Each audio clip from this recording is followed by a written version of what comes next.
Okay, Diane, let's start with you. Were you surprised by the revelations that came out in the interview yesterday? I wasn't completely surprised because it's been my view for some time that the treatment of Meghan by the media and also those anonymous Buckingham Palace briefers has been racist and unfair. But it was very moving to see her and hear her and realise that the pressure she was under almost broke her. When we talk about those higher institutions, I mean, Naomi, you were educated at Oxbridge. That's another one of our big, great British institutions. Was there anything that Meghan mentioned during that interview that you could relate to?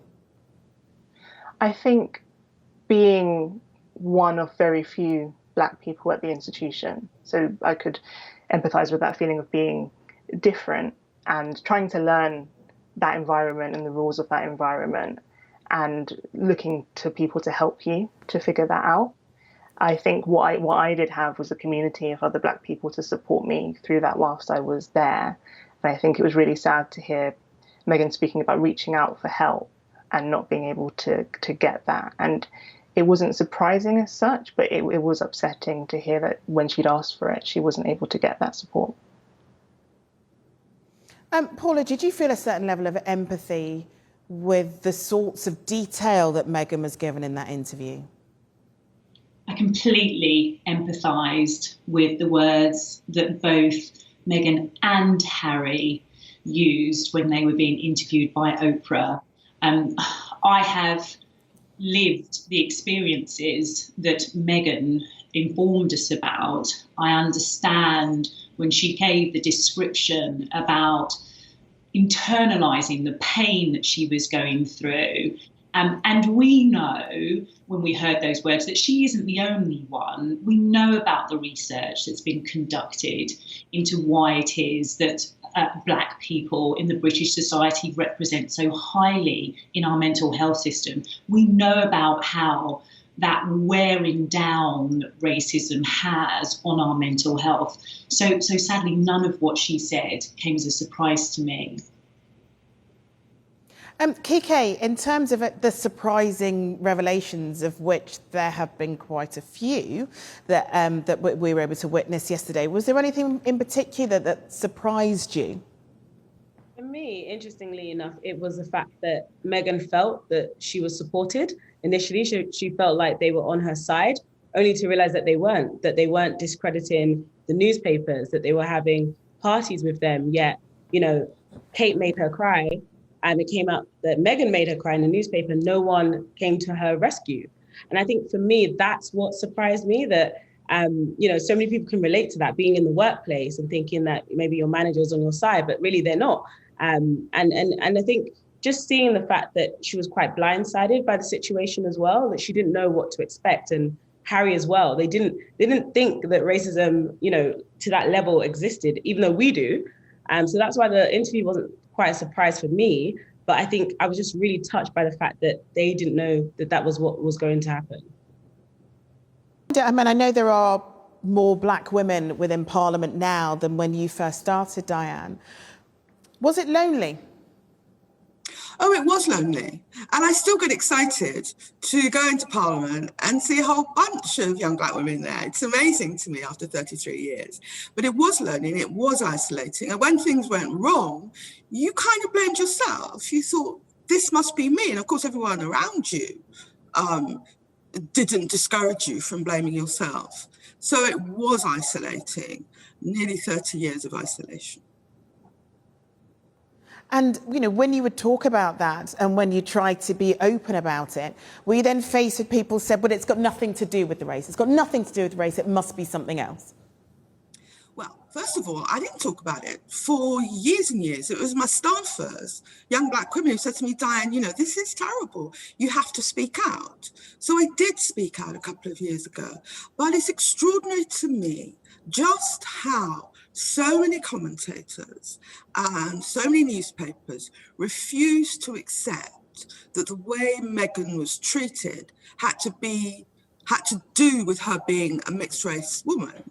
that they don't want to accept that some of the discrimination and the microaggressions that Black women in politics face is to do with being Black women. And Paula, I see you nodding away there. I'm assuming within law, it's not been easy for you either. It has been horrific. The abuse that I had suffered, and up until we went into lockdown, was suffering. At one point, I lost my voice, which isn't a good thing for a barrister, but I was so distressed, and the message was so clear to me: you do not complain. You do not complain. You do not make a fuss. You will lose work. You will get paid less. You won't get the best jobs, and you will accept that as an outcome. And you will wear your hair in a particular way. You won't wear your hair naturally. You will dress in a particular way. And so these were the messages that were consistently said to me. And, you know, when Meghan spoke about that pressure, and I have spoken about having to wear an armour, and when we've just heard from Diane just now about feeling lonely, you are completely isolated, and you do not even have an opportunity to voice. Because if you do, you are shut down, you are angry, you are aggressive, you are playing the victim. You've completely blown it out of proportion. You're so oversensitive. And so even in making the complaints and raising my grievance now, because it's after 20 odd years of practicing that I have felt brave enough to say something, that I am still having to identify particular examples where there are other people around, because the other people will validate what happened to me. It can't just come from me. Yeah. I mean, what sort of circumstances are we talking here, Paula? Because I've read articles with you before where you've spoken about the fact that you'll walk into a room full of white barristers and someone will tell you, oh, I'm sorry, you've come into the wrong room. Yes. And I know I'm smiling, but this is my armour. This is what I do. I have to smile, I have to shrug. I'm at work and I have a client who is sitting outside. So when I walk into the advocate's room, or I walk into a room where the other barristers are, and I engage in a conversation relevant to the case, and someone, a white person, turns to me in a room full of white people and says, sorry, who are you? Why are you here? This is just for the barristers. And everyone else goes absolutely puce and nobody says anything. And I point out who I am. And the person who says that to me, who asked me to leave, doesn't apologise, will turn their back on me and will not engage with me. And this barrister will then go outside and represent a person of colour. You know, it was time that I said something. Yeah. Naomi, when it came to you going to university and being the only one of a darker skin colour within that environment, was there part of you that thought at any point, I just don't know if I have the strength to do this? When I arrived in my college, I was the only person in my year group of a Black background, and it was just such a culture shock. And I wasn't sure if I'd manage it, not because I didn't think I could do the work, but I wasn't used to being the only person like me. And what I did is I sought out people within the African and Caribbean Society, and I formed a support network there so that I had people to go and talk to who sort of understood my cultural references and also could provide support when things did happen that maybe made me feel less included than when I was back at home. And I think working with all the target Oxbridge students now, what we really try and do is show them that there are other Black people at Oxford and Cambridge now, and it has changed, but also to have those frank conversations about what you might encounter and how to handle that. But the challenges start earlier, unfortunately. So it's not uncommon for us to have students be told by their teachers, we're not quite sure that Oxbridge is for you. And so we do quite a lot of work helping them to advocate for themselves early on to get the right predicted grades, get to go to the right events so that they can pursue their dream. And, going to Oxford or Cambridge is like the bastion of education when it comes to university, especially within this country. And yet there is still a lack of education when it comes to looking at what it is that they are teaching their students, the syllabus, the writers, the type of learned men and women that they choose to focus on. That also makes a difference, doesn't it? It does. And there's been, as the number of people from different backgrounds has increased at Oxford and Cambridge, there's been more calls for, okay, we're in now, but what happens when we're here? What are we being taught? Who are we being taught by? And is that sufficiently inclusive and representative to ensure that we're seeing things from different angles? And so there are new groups being set up to really interrogate curriculum. And it's not about taking things off. I think that's the thing people get very exercised about. And it's not about that. It's about broadening things out and looking at things from multiple perspectives and having voices of people from underrepresented groups. Because if you want to understand a subject, you have to look at it from all perspectives. And it can't be just one set of voices. Of course, so many people fight against that, but it's interesting what you talk about when you mention something like strength in numbers, which is hugely important, isn't it, Kike? Yeah, that is why I started BYP Network. It was all about connecting Black professionals in the UK and around the world so that we can come together and basically solve our own problems, but also admit to what we see in terms of racism and then build our own privileges in order to combat that. So, for example, we work with a lot of corporations, but we work with their senior leaders as well, their Black senior leaders, to speak to the community, to tell us, how did you get to where you are? What defenses did you have? What mechanisms can we use?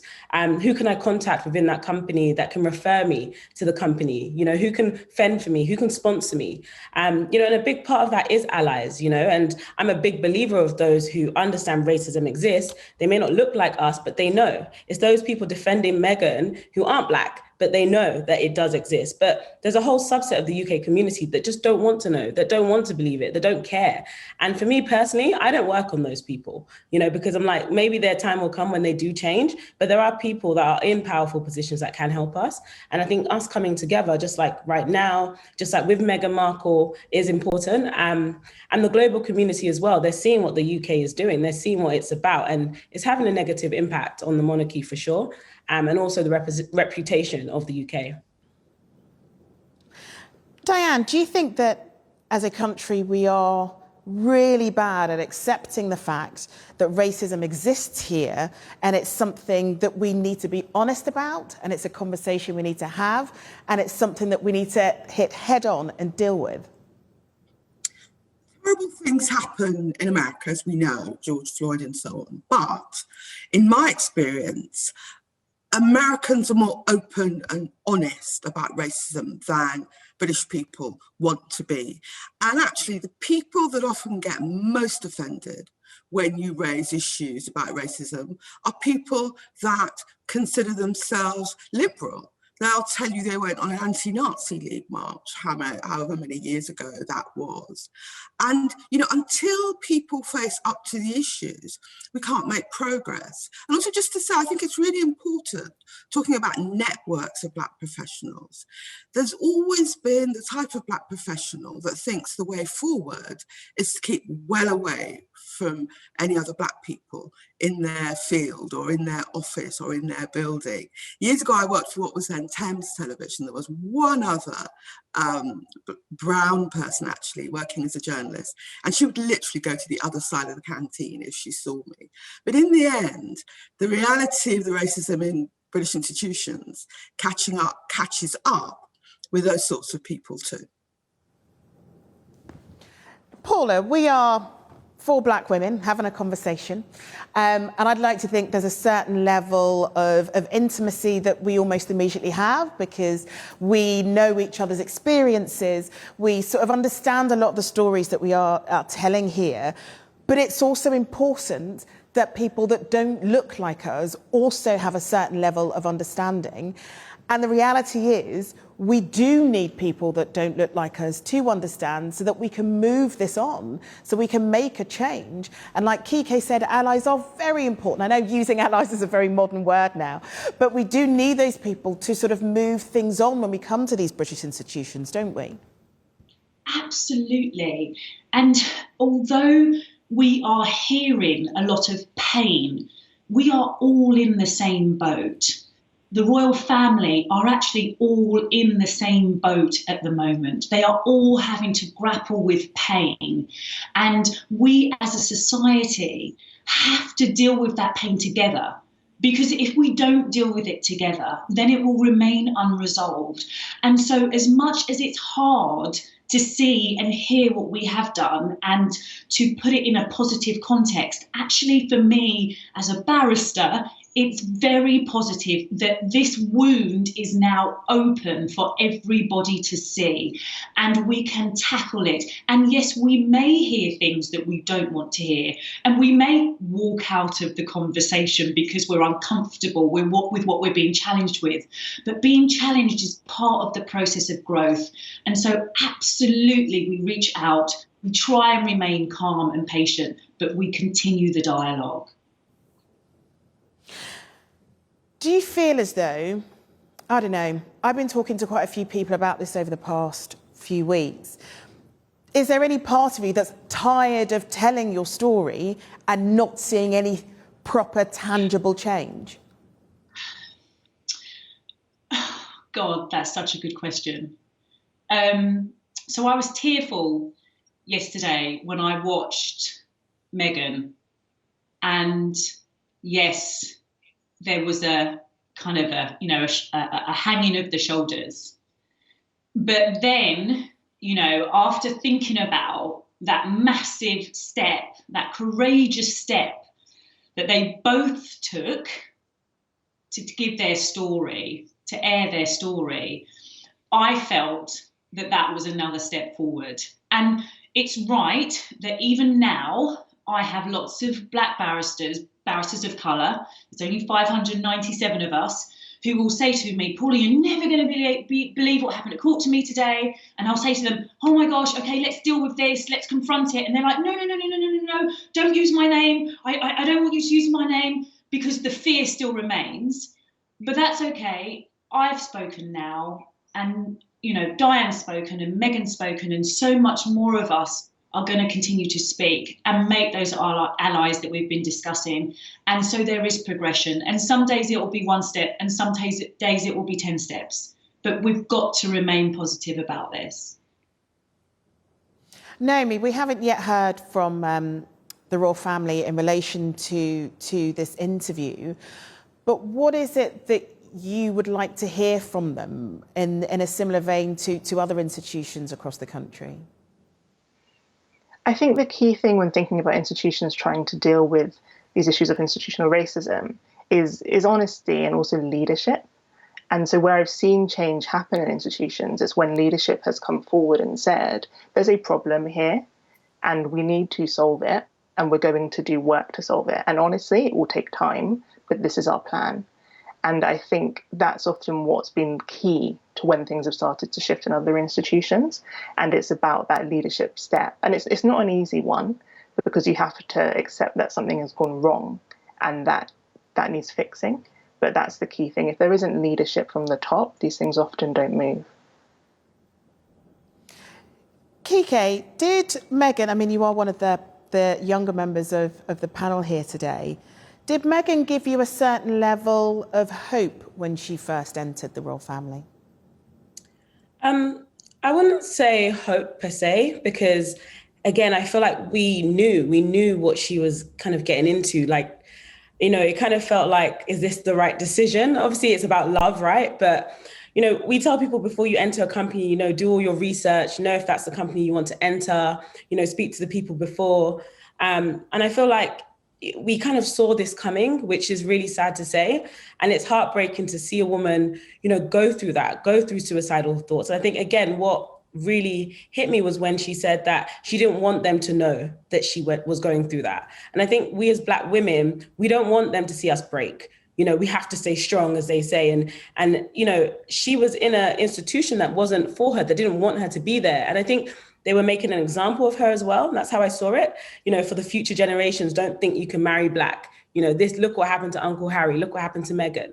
And I know that sounds strong, but it happens a lot, you know, with, again, I always talk about corporations because that's what we do, but senior leaders being promoted and then going through, you know, the worst time. And then now we have no Black senior leaders, right, on the FTSE 100.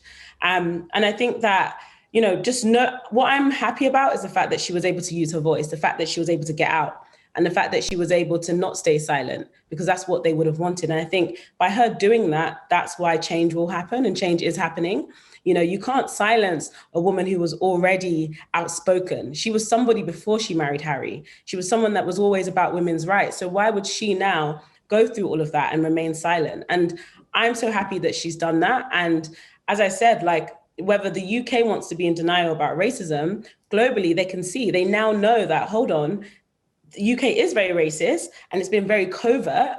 And that has been our struggle, the covertness of it. The fact that it's not loud and open and people just think, no, you're fine. When it's like, hold on, I'm getting these microaggressions. I'm not getting that promotion. That person said something strange to me. And that gaslighting feeling. And for it to be exposed now on a global stage like that, I do think change, you know, just like George Floyd last year, I do think there will be change here in the UK. Do you believe that, Diane, with all the reaction to Meghan over the past few days, involving quite a few, to coin Kike's phrase, racism deniers, do you believe that there can be tangible change from here with all of our great British institutions?